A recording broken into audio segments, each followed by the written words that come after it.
Transfer complete. Thank you, Captain. So, are we good to go? Yeah.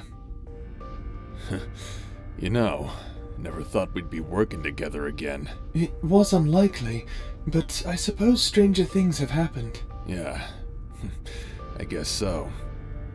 Are you okay with that? What? Well, I understand you might be feeling a little uncomfortable with me since I was formerly so close to Mortalis. Well, I'm not gonna act like it doesn't bother me, but don't think you're anything special. I feel like this about all Black Epsilon defectors. I see. So, are we good? I didn't say that. You still have to prove yourself to me. Trust is earned, kid. That's the one lesson you should take away from Mortalis. Ah, right. Of course. Look, I know you mean well, and I really do appreciate you helping us get out of Alcatraz, but everyone is gonna need time, especially after this. I suppose so. Well, let's head back to Concordia. We have a captain to retrieve. Right. Any idea on what's going on down there? None. But knowing Yargwynn... Knowing Yargwynn... I actually have no idea. I was hoping maybe you could tell me. You've known him longer after all. Well, I think the unpredictable nature of Yargwynn speaks for itself. We should go. Right.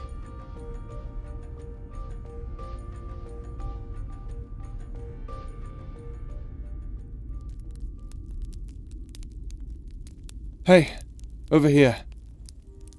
Where have you been? You've been gone for... Oh. I see.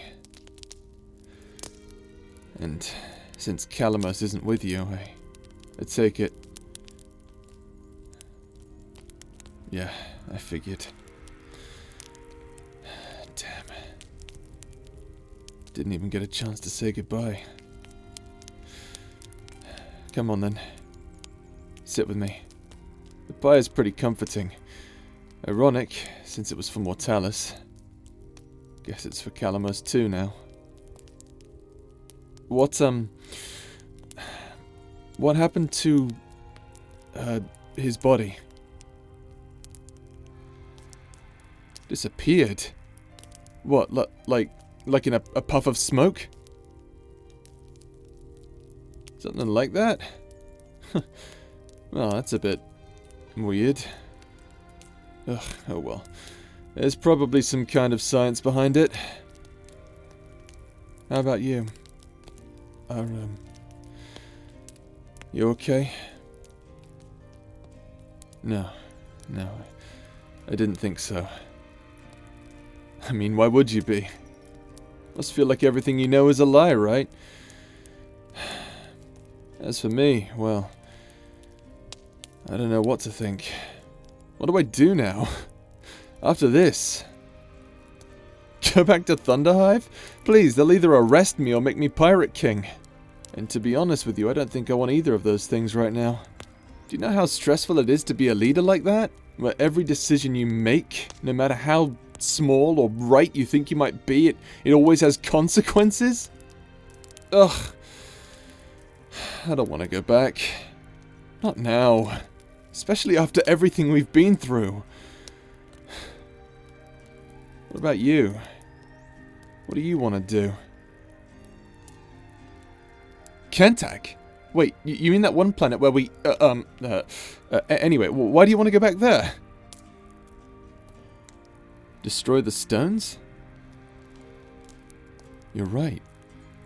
We need to prevent this from ever happening again. Yes, I'm responsible too. And besides, Kentak is a nice place. Maybe something good can come from all this. What do I mean? Well, here's the thing. I know neither of us are prepared to be in a relationship right now. We're a couple of emotional wrecks and we don't know how to feel right now. To continue our relationship would be toxic and bad for both of us. That being said, will you marry me? Yes, I'm serious. One thing I know for sure about you is that you've stuck with me through all of this whole time. We are currently both at our lowest points. We've lost friends and family. And I don't want to lose you too. Do I trust you? Barely. But I want to build that back up again. Because this time, I feel like you'll do what you can not to knock me down again. Besides, you were being used too. I didn't see that before, and I'm sorry. I am really sorry. So, what do you say? You want to get married? Think about it?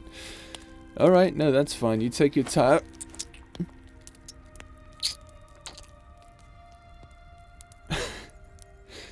You know, I have never gotten a confirmation like that. But it looks like the rumors are true. You are still the worst kisser. Hey, ha ha ha ha. No, nope. That is not happening. Nope, not this time. But listen, if we're gonna make sure that this thing works, I've got to really show you how to kiss.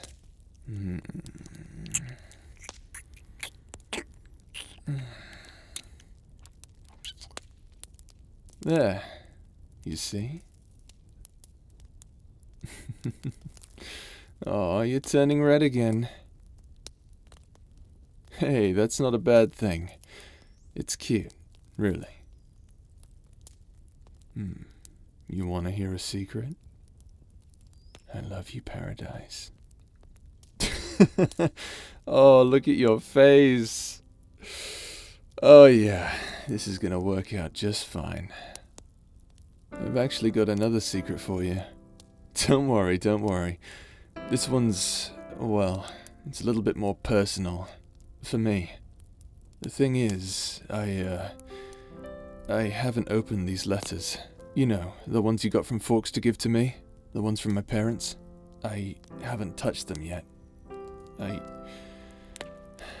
I'm kind of afraid to. I look at these letters and I just feel nauseous. I think about all those we've lost. Another adventure? No, absolutely not. Especially when so many have suffered and died. No, I've had my fill of exploring and adventuring. It's time for this pirate to settle down. So... What? Yeah, I'm serious. I don't want these things. I'm really that done. Huh? Oh, you're right. The letters are labeled to Yang Salter. Well, that is a mystery I can solve for you right now. Yang is my birth name. I haven't told anyone this, but back when I was like 5 or something, Forks taught me some things about the Concordic language. Never got the hang of it, but one thing that always stuck out to me was the suffix ya, which, translated to the human language, means spatial or astral plane.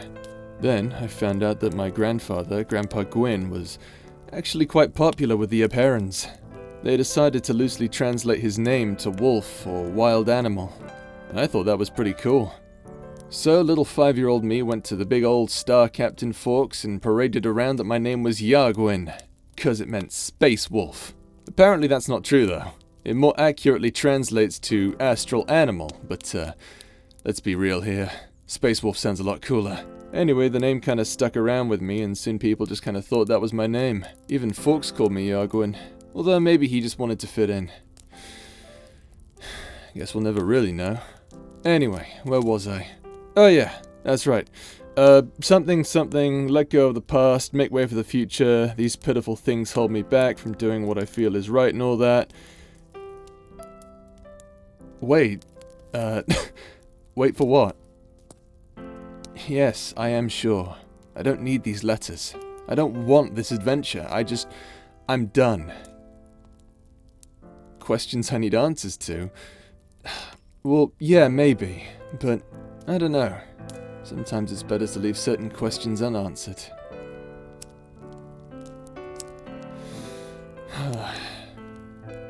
You know, this is the last night that this planet's ever gonna have.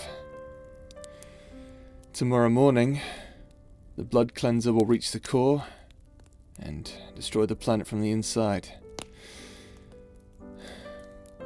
Take a look around. This is the last time anyone's ever gonna know the name Concordia. Yeah, it's pretty sad.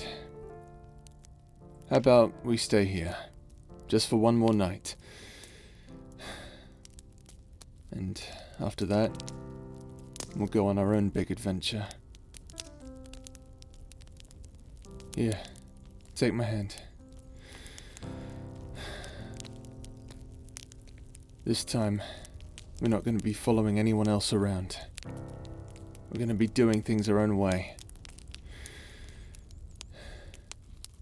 This one's for you, Calamos. Oh, you're all still here? My goodness, there's a lot of you now. Is that... Wow, that's 14,000 subscribers. Wow. And some of you have pitchforks. This isn't about Calamos, is it? Oh dear. How can I make this up to you? Oh, I know. Would you like to know what happens at the end of the story for every single one of the characters? Yeah, I can do that. Awesome. Alright, well, as you know, as the main character of the story, you got to decide how you wanted your character to sort of react to different situations. So I can't speak for your character, but this is my own personal canon. I hope you like it. After declaring his love for the listener, Yargwynn decided to flee with his one true love back to Cantac with the Black Sheffield. The two would spend the rest of their days fighting off the new challenges that faced them, including rampant technologies, strange weather conditions, and the biggest challenge of all, parenthood. Yargwynn lived a full life, and despite the fact that he would have questions he'd never know the answers to, he was happy to live out the rest of his life on Cantac, especially with a new family of which he loved unconditionally. Yargwynn told Vale what he was planning to do before he left for Cantac. He told Vale to tell everyone on Thunderhive that he was retiring to a discreet location. Vale, noticing the similarities between him and Fawkes, reluctantly agreed. He didn't like being used as a secret keeper this time, but he also felt that Yargwynn had earned this much. Vale said to Yargwynn that if he ever needed any help, to let him know, as something told him Yargwynn would need it. And he would be right. After that, Vale returned to Thunderhive with the remaining members of the Flashhearts and the battle fleet of Thunderhive. To his surprise, and by majority vote, Vale was crowned the next Pirate King. His first decree was to have the citizens build a statue of Lear. At first, it was just to honor his fallen brother, but he found that if at some point he was feeling down, looking at the statue made him realize that there was always a different way to look at things, and always something to be proud of. And he was proud of Thunderhive. Ty Hausman, podcast presenter, local PR man, spy master. Ty became Vale's right hand when he was crowned the Pirate King of Thunderhive. He always had something to do, or something to look forward to. He had a good life. Of course, Vale always kept him on his toes. He never really cared much for the Fangars before everything happened. All that cybernetic stuff kept making them impossible for him to read. But seeing Vale be more open to him was a nice reminder that, deep down, he was human too. And Tide respected him for that. Switchfang had always considered himself to be the true king of Thunderhive, and during Mortalis' short reign, that was made abundantly clear, as he had used his overwhelming influence to affect the economic structure set in place. However, when Vale returned and was made Pirate King, Switchfang was confronted by him.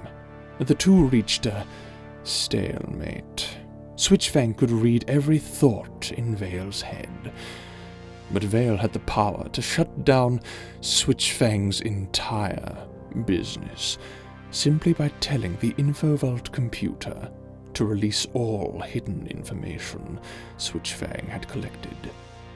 The two decided it would be best to stay out of each other's ways, but things don't always go as planned.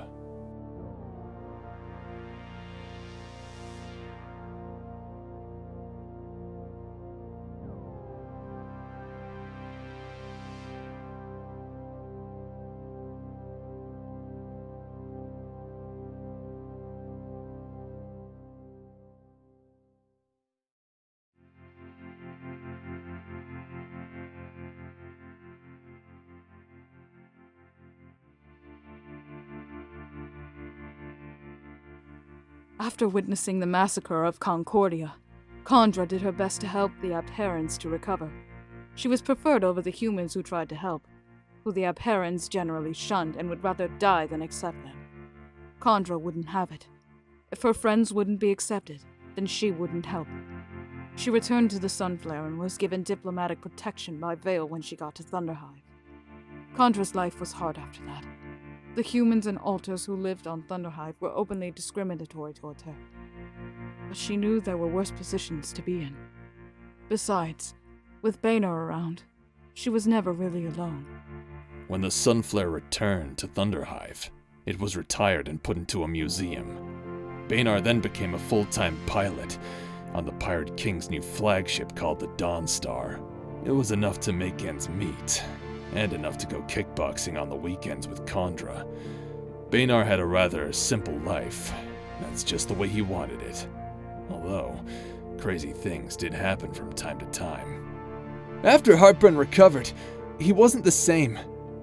He never wanted to use his power again, and so he didn't. As an old man, Heartburn needed Celsium to regulate his circulatory system, and despite being young again, he suddenly needed double the dosage after what he went through on Alcatraz. Bruiser stayed by Heartburn's side no matter what Heartburn thought of him. He continued not saying much, as most people seemed to talk for him, and he was okay with that. Thunderhive's gentle giant lived up to the name. When Heartburn was declared in need of Celsium again, Bruiser supported his friend in whatever way he could, and Heartburn was happy to have him around again. Despite common belief, and his name being on the memorial walls of Thunderhive, Vision wasn't dead.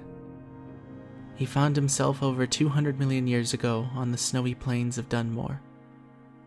How he got there might be considered fate, as he was not alone on the frozen world. The sanity of Xerantheros continued to live in solitude for what could be perceived as many years. He would never see Vision again. While this loss was great for him, it was not unexpected.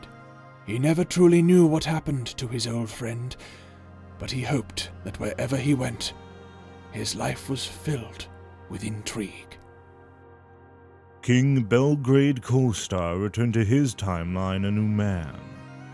He spent a lot of time with his kids, Lear and Vale, raising them to be strong, so no matter what kind of trouble they'd find themselves in, they'd be just fine.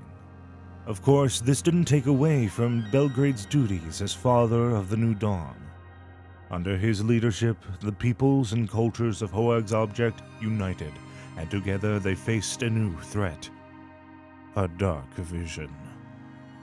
The alternate timeline was different to Servos. Not in a bad way, people were just slightly different. Where he became famous for his being from another time. To his surprise, blood cooking hadn't been invented yet, and so he became the one thing he always dreamed of doing. He became a world-class vampire chef, and many would travel even from off-world just to get a taste of what the great Servos Khan had made. Servos also managed to find love, and even had a family of his own. He had 3 children, one of which was named Loyal. He wasn't entirely sure on why he wanted the name. He just felt it meant something to him. And then, after a long and full life, Servos Khan, after 7,000 years of living, got his wish. Routh continued the plight of Cerebellius, expecting to continue for the rest of eternity. Routh was surprised when, just over 200 years later, the Chronodragonis were to assemble to do battle once again with a new Titanicus in the Origin Galaxy. Despite being trapped together for so long, the two had become friends and would miss each other. Routh promised he would return to his old friend once the Dragonis had defeated this new threat.